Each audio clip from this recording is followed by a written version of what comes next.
Salut les gens.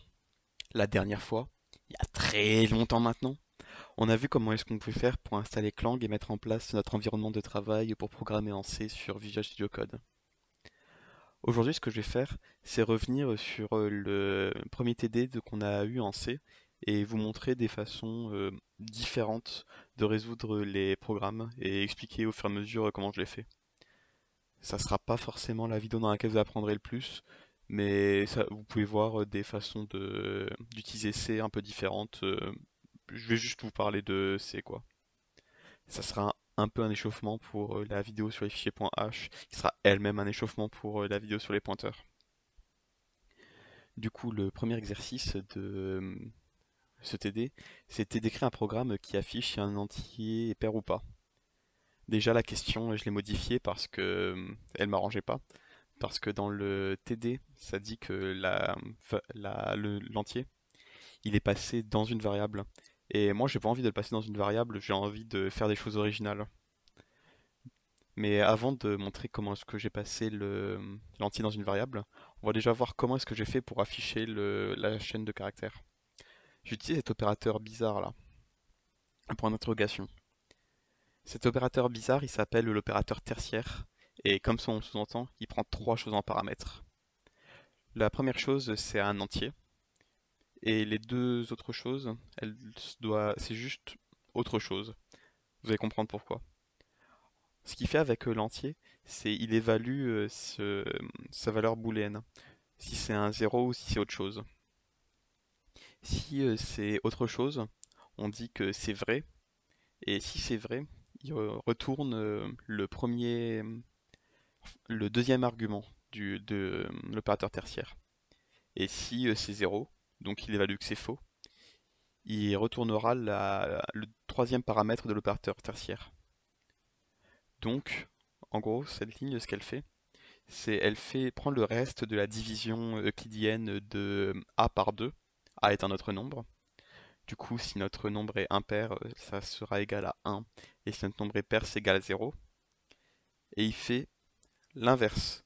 Du coup, si on a quelque chose de pair, on aura un 1. Si on a quelque chose de faux, d'impair, on aura un 0. Donc ça nous permet d'afficher si quelque chose est pair ou impair sans avoir à faire de if juste comme ça en une ligne. Maintenant, on va revenir à comment est-ce qu'on fait pour passer en paramètre notre A sans avoir à l'écrire dans le programme. Il y a deux façons en gros de passer quelque chose en paramètre dans un programme. Il y a ces deux trucs-là et il y a cette fonction. Ces deux trucs-là, argc et argv, ils correspondent à ce qu'on met en paramètre dans le terminal, si vous vous souvenez des moulinettes. Dans les moulinettes, on passait plusieurs arguments après avoir mis notre programme. C'est la même chose. Arc, ce qu'il fait, c'est contre le nombre de choses qui ont été mises à la suite dans notre terminal. Si je fais clang exam.c, toc, euh, a.exe 5 par exemple, ici notre argc, il sera égal à 2. Mais pourquoi 2, sachant que j'ai juste mis un 5, ça devrait pas être 1? En fait, on a mis deux choses. On a mis le chemin vers notre programme et le 5. Du coup, si je run le programme, on aura argc égale à 2, argv de 0, du coup le premier argument, ça sera égal au chemin vers le programme, et argv de 1, ça sera égal à mon 5 ici. Toc. Argc 2, le chemin, le nombre, et c'est pas pair. Il y a une fonction qui est utile en C, qui est utilisée dans la stdlib, c'est la fonction à toi. Ce qu'elle fait, c'est elle prend une chaîne de caractères et elle l'évalue pour avoir un entier. J'ai écrit 5. À toi a fait que mon 5 est devenu un 5, un vrai, pas un caractère 5. Du coup, ce que je fais ici, c'est si mon arc c'est supérieur à 1, donc s'il y a plus que juste mon chemin, A, il prend la valeur de ce que j'ai mis en paramètre. Si je mets une chaîne de caractères, ça fera un peu n'importe quoi. une chaîne de caractères qui n'est pas un nombre, mais on s'en fout, on n'est pas là pour faire quelque chose de solide aujourd'hui. Vous remarquerez que après mon if, j'ai pas mis d'accolade. En fait, si on a juste une ligne de code, une seule instruction après notre if, on n'a pas besoin de mettre les accolades. Je mets ça juste comme ça pour que vous soyez au courant, mais évitez quand même de le faire parce que faites un if, vous mettez une instruction, vous pensez ah tiens j'ai oublié de mettre ce truc après le if, et vous l'ajoutez juste en dessous sans ajouter les accolades, et il n'y a plus rien quand même qui marche et vous perdez du temps, vous comprenez pas pourquoi. Si j'ai pas mis de paramètres après, je fais cette instruction bizarre, scanf. Scanf, elle prend deux choses en paramètres. Une chaîne de caractères qui indique quel type de choses on attend, en mettant %d on en attend en entier, et l'adresse de où est-ce qu'on veut stocker ce qui est passé. Du coup, si je fais mon a.exe sans rien mettre à droite, il va me demander un nombre. Le nombre qui est donc passé dans A et qui est évalué ici. Dans la vidéo, j'avais quand même envie de mentionner comment fonctionnent les booléens un peu plus, et j'ai quand même envie qu'il y ait au moins une boucle qui apparaisse. Du coup, j'ai refait le premier exercice d'une autre façon. En C, il faut bien penser qu'il n'y a pas de booléen et que les entiers ils sont utilisés comme des booléens avec faux à 0 et vrai n'importe quand, dans tous les autres cas. Du coup, on a le droit de faire des while sur des entiers comme ça. Mon a il est égal à 6, mais je fais un while dessus. Mais c'est pas parce qu'il n'y a pas de booléen qu'on n'a pas d'opération sur les booléens. On a quand même le droit d'écrire des points d'exclamation pour inverser un booléen, même si ça n'existe pas. Du coup, pour savoir si un entier est pair ou impair, on peut juste boucler comme ça dessus, en faisant un while qui à chaque fois change A de 1 et fait passer un booléen qui fait flip-flop entre pair et impair. À la fin, on évalue le booléen pour savoir si c'est pair ou pas. Du coup, toc. Mon 6, il est pair. Et mon 5.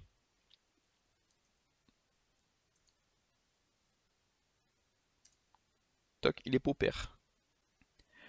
Le deuxième exercice, il consistait à écrire un programme qui, pour des nombres entre 0 et 9, affiche son nom, 1, 2, etc.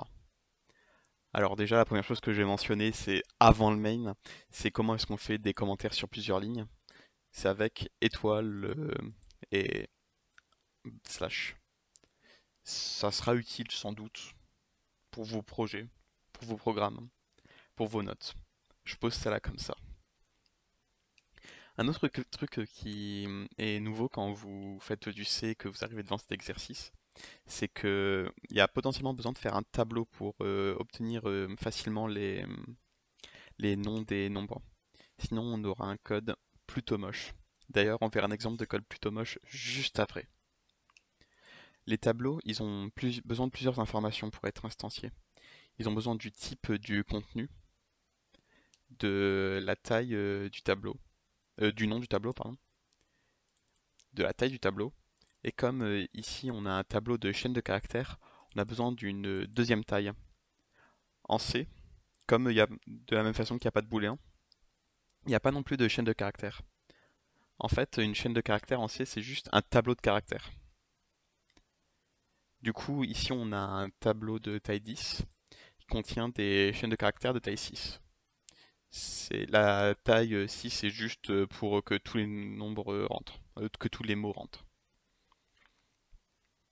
Pour récupérer le nombre, j'ai fait quelque chose de similaire à ce qu'on a vu dans l'exercice 1, sauf que cette fois-ci, je me suis amusé à mettre une sécurité avec pour éviter qu'on rentre n'importe quoi, pour éviter qu'on puisse commencer à s'amuser à consulter en dehors du tableau.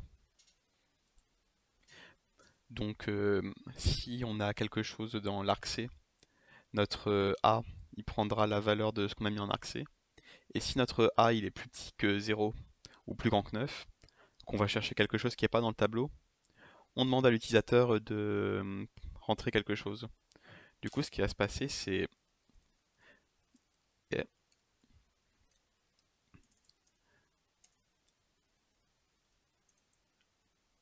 oula, j'ai pas clang le bon truc. Clang.slash x2.c. Toc. Tant que je rentre, tant que je rentre quelque chose qui est pas valide, 5 qui était valide, ça marchera pas. Si je rentre quelque chose qui est pas valide ici, ça marche pas non plus, il me demande mon nombre. Mais si je demande quelque chose de valide, ça fonctionne directement.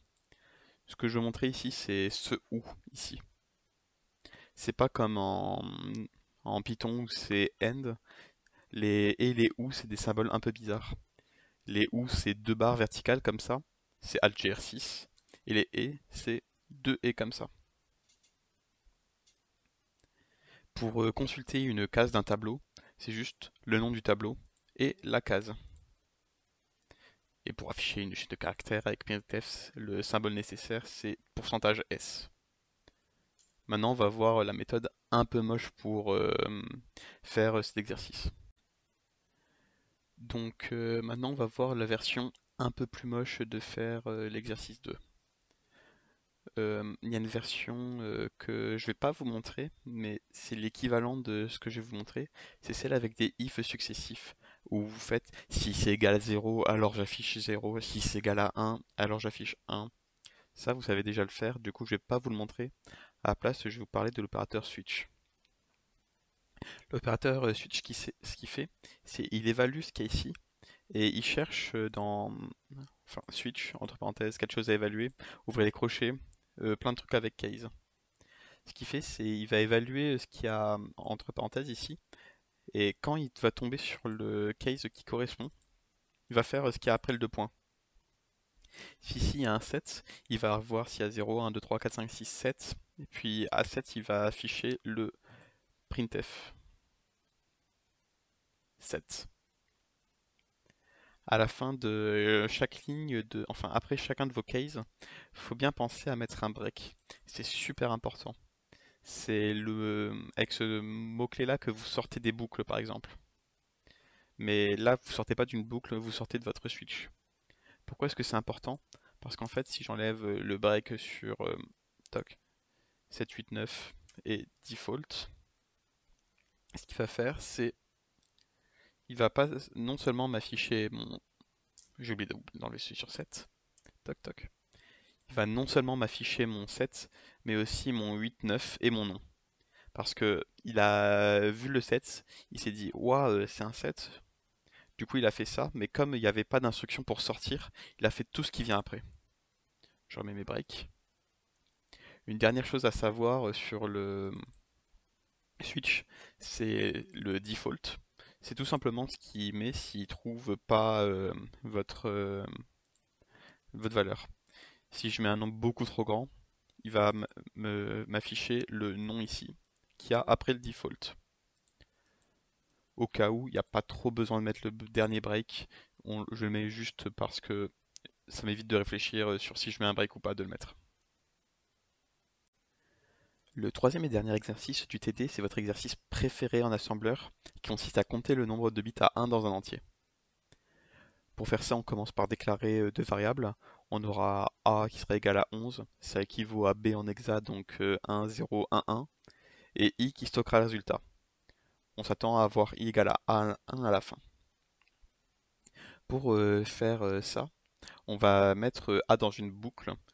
Tant que A il est différent de 0, on continue de compter les 1. Pour faire ça, on va utiliser un opérateur qui est quand même assez rare en C, parce que c'est un tout petit peu plus haut niveau, on a des opérateurs un tout petit peu plus faciles à retenir, du coup on voit pas trop les opérateurs là. Le premier opérateur c'est le et, vous avez deviné ce que ça fait un end, et c'est l'équivalent du reste d'une division euclidienne par 2. Donc à notre i on ajoute le bit le plus à droite. Vu qu'on compte les 1, on n'a pas besoin de faire quoi que ce soit, d'inverser, on ajoute juste. Et ensuite, ce qu'on fait, c'est notre A, on lui fait un shift. Shift vers la droite, 2 flèches vers la droite, shift vers la gauche, 2 shift vers la gauche. Vous avez peut-être remarqué que je fais pas i égale i plus a et 1. C'est parce qu'en fait, dans les langages C, et langages qui ressemblent, donc Java et C++, C Sharp, on a le droit de faire la variable à laquelle on attribue une valeur, l'opérateur égal, puis ce qu'on met à droite de l'opérateur. C'est un tout petit peu plus léger à écrire, un tout petit peu plus joli à l'œil. Ouais, faites comme vous voulez. Du coup, i+, ce qui est à droite, et a prend la valeur de avec un shift vers à la droite de 1. Du coup, là, si je fais play, on s'attend à avoir 3. Si je mets 10, on s'attend à avoir 2. Yes. Donc aujourd'hui, c'était un peu vidéo bricolage, on voit des trucs rigolos à faire en C. Il y a des grandes chances pour que ça vous soit jamais utile, mais c'est toujours cool de voir des trucs en plus. Voilà.